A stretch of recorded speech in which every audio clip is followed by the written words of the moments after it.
In the early 80s, NHL scouts had a rigid vision of what a goaltender should be. The ideal goalie played the controlled, positional game, either the classical stand-up style or the emerging butterfly technique, pioneered by stars like Patrick Roy. However, a teenager from Czechoslovakia named Dominik Hašek seemed to play by his own rules. Hašek was 16 years old when he became the youngest ever to play in Czechoslovakia's top professional league, and he quickly proved himself by backstopping his hometown team to league titles in 1987 and 1989. By the 90s, he had won Czech's League's MVP award, the Golden Hockey Stick, 3 times, and was widely regarded as a rising star in Europe. Yet NHL scouts were skeptical. See, Dominik wasn't the usual goalie that you would see in net at the time. He was a young goaltender who had a technique of his own. He did not play by the orthodox techniques, and many said when he was in goal that he was flopping around the ice like some kind of fish, which Hašek responded to by saying, "I flop around the ice like some kind of fish? I say, who cares, as long as I stop the puck." Hašek dropped down on almost every shot. His flopping style saw him flailing in the crease, using every part of his body, including his head, to stop the puck. Hašek occasionally dropped his stick and covered the puck with his stick hand, whereas most goaltenders would use the glove hand instead. And whilst this playstyle worked in Europe, many speculated that it will never work in the NHL. This kind of playstyle was simply too unorthodox for the NHL. One commentator in 1999 went so far to claim that Hašek was not NHL caliber and would never amount to anything, deriding his style as technically awful with no chance to succeed in the league. However, scouts saw Hašek's unique ability. Because of his flexibility, Hašek could make difficult saves that other goaltenders couldn't. An opposing coach once referred to them as miracle saves. However, scouts also knew that as a player behind the Iron Curtain, in the peak of the Cold War, that Hašek might never be allowed to leave Czechoslovakia for the NHL. At the 1983 NHL draft, most teams ignored him entirely. He was finally selected by the Chicago Blackhawks in the 10th round, 199th overall, the 17th goalie taken that year. Chicago openly admitted they had little hope that he would be allowed to leave Czechoslovakia, which was still under communist rule. Indeed, such was the disconnect that Hašek didn't even know he'd been drafted. He found out only by chance when a friend spotted his name in a foreign hockey magazine. "Dom, you were drafted too," to which 18-year-old Hašek simply shrugged. "I didn't know what it meant to be drafted. I was living a different life at the time." At the time, Hašek was playing and representing Czechoslovakia in international tournaments. He played in the 1984 and 1987 Canada Cups. Few in North America expected this awkward, unknown Czech goalie to ever make an impact into World's top league. But boy were they wrong. Hašek finally got his chance in 1990 as political changes in Europe opened the door to Czech players to go abroad. At age 25, he arrived in Chicago to pursue his NHL career. However, the Blackhawks already had a franchise goalie, the brash and technically sound Ed Belfour, so Hašek had to prove himself in Belfour's shadow. He mostly played in Chicago's minor league affiliate and openly second-guessed his decision to come to North America every day during that first year. Language barriers and a lack of playing time made the transition rough. At times, he even contemplated returning home to resume his comfortable stardom in Europe. Despite the challenges, however, Hašek's talent flashed when he did get in net. He made his NHL debut on November 6, 1990, stopping 28 shots in a 1-1 tie against the Hartford Whalers. Over 2 seasons with Chicago, he posted a 13-4-2 record and a 2 goals against average. However, he was still playing barely any games. However, in the 1999 Campbell Conference Finals, with Chicago facing elimination, Hašek got a surprise chance to play. Coach Mike Keenan sent him in for the 3rd period of Game 4 of the Stanley Cup final against the Pittsburgh Penguins. Hašek was spectacular in relief, sprawling, kicking and lunging to make 21 saves on 25 shots. It was a glimpse of the Dominator in full acrobatic form. Even though Pittsburgh won the game and swept the series, that brief appearance turned out to be pivotal for Hašek's future. Buffalo Sabres executives watching the game took note of the Czech goalie's performance. "I heard that my performance in the last game really helped the trade to happen," Hašek said later, and he got traded to the Buffalo Sabres. For Chicago's management, however, Hašek was expandable. The Blackhawks had too much depth in goal, between Belfour and another touted prospect, Jimmy Waite. They also desperately needed scoring. So that summer, Chicago decided to trade Dominik Hašek, setting the stage for one of the most loop-sided deals in NHL history. Sabres GM Jerry Meehan had been trying to pry Hašek away for months. "We have liked Hašek for a long time. We've been trying to get a trade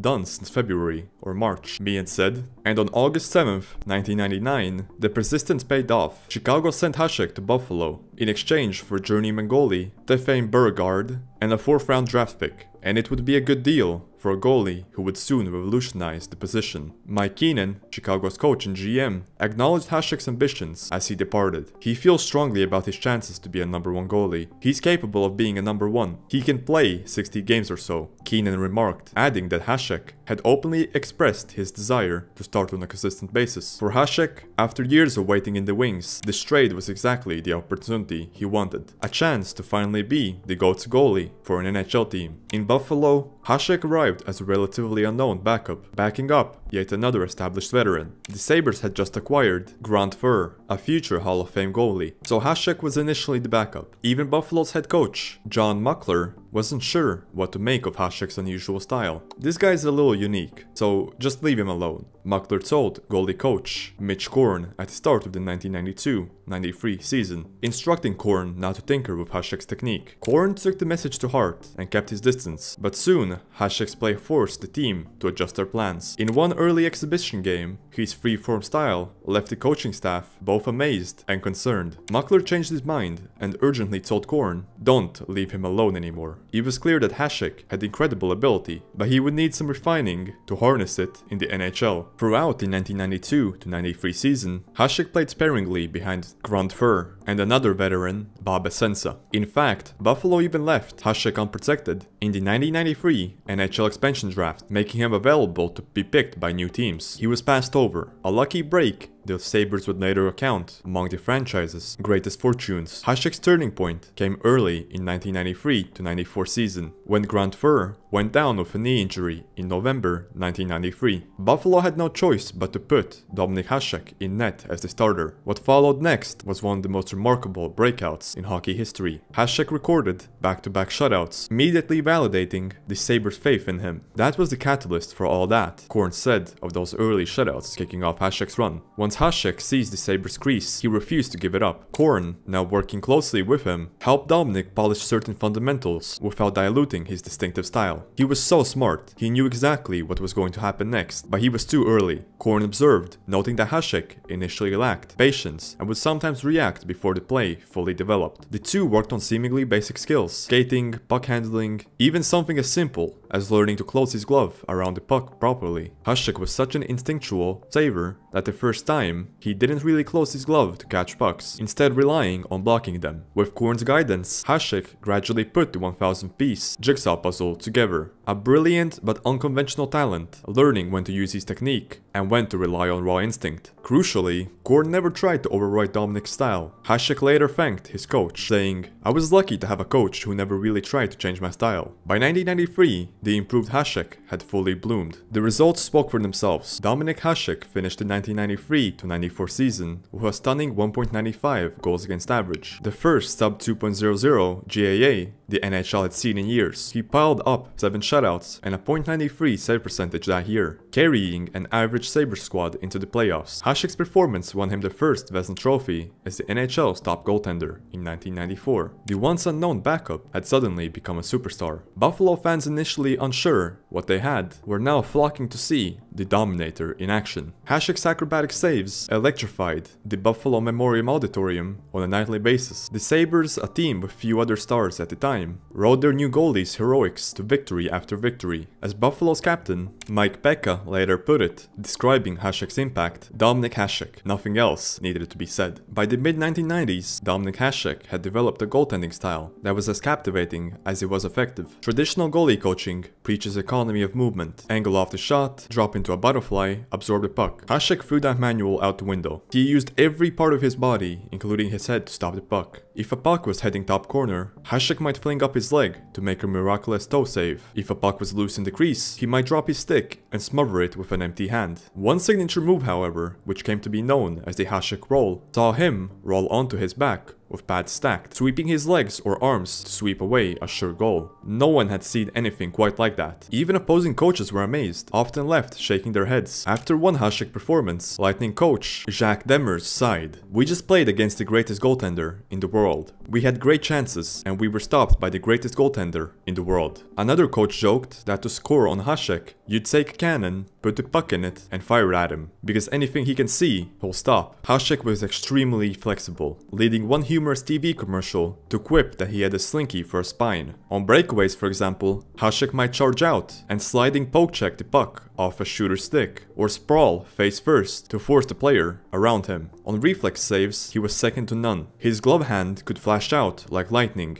even while he was flat on the ice. Hašek's style seemed chaotic, but there was method to the madness. He tracked the puck furiously and never gave up on a play. Traditionalists initially cringed at Hašek's abandonment of textbook form. Some critics dismissed his highlight saves as luck or unsustainable, but as the seasons went on, the hockey world came to realize that Hašek was not a fluke. He was redefining goaltending. His dominance forced analysts to reconsider whether there really was a right way to play the position, or if reflexes and will could triumph technique. Young goalies in Europe began idolizing Hašek's creativity and courage, though few could truly emulate it. As fellow netminder Kevin Weeks put it years later, you can't copy Hašek. Nobody can. With his starting job secure, Hašek embarked on one of the most dominant stretches by any goaltender in NHL history. From 1993 to 94 through 1999, he was virtually unbeatable. In those 6 seasons, Hašek led the NHL in save percentage every year. No goalie before or since has ever topped the league 6 times, let alone in consecutive years. Typically, league average save percentage in the late 90s was around .900, but Hašek was posting jaw-dropping numbers: .930, .932, even .937. In particular terms, this meant Hašek was saving 25 to 30 more goals per 1,000 shots than an average goalie. A game-changing difference that often carried the Sabres into the playoffs. He won back-to-back Vezina trophies in 1994 and 95, affirming his status as the league's top netminder. After a slight dip by his standards in 1996, Hašek came back even stronger in 96 to 97. He recorded 37 wins and a sparkling 2.27 goals against average, dragging a mediocre Sabres squad to a division title. His dominance was so clear that he earned the Hart Trophy as NHL MVP, becoming the first goaltender in 35 years to be named the league's most valuable player. If one MVP wasn't proof enough, Hašek won the Hart Trophy again in 1998, the only goalie in NHL history to win the award twice. That season, he posted 13 shutouts and a 2.09 goals against average, while facing more shots than any goalie in the league. Simply put it, he was the Sabres' backbone. As coach Roger Nilsson said, take Dominik off that team and they'd have to fold the franchise. It wasn't far from the truth either. During the late 90s, Buffalo's offensive stars were few and far between, so Hašek's heroics were the franchise's lifeblood. It was during this period that the nickname, the Dominator, fully entered hockey lore. Fans in Buffalo had always been passionate, but now they had a transcendent superstar to rally around. His teammates played with confidence, knowing Hašek could save them from any mistakes that they made, and opposing players, even the era's top scorers, began to dread facing him. He's the best goaltender in the league, said Carolina's young sniper, Jeff O'Neill, in 1998, after Hašek stoned the Hurricanes. We had some quality opportunities, and he made some big saves. Another frustrated opponent, veteran forward Jeff Sanderson, simply remarked, "It's Dominik Hašek. What can you do?" The hockey world was now well aware that the goofy, floppy Czech with the odd helmet was an all-time great in the making.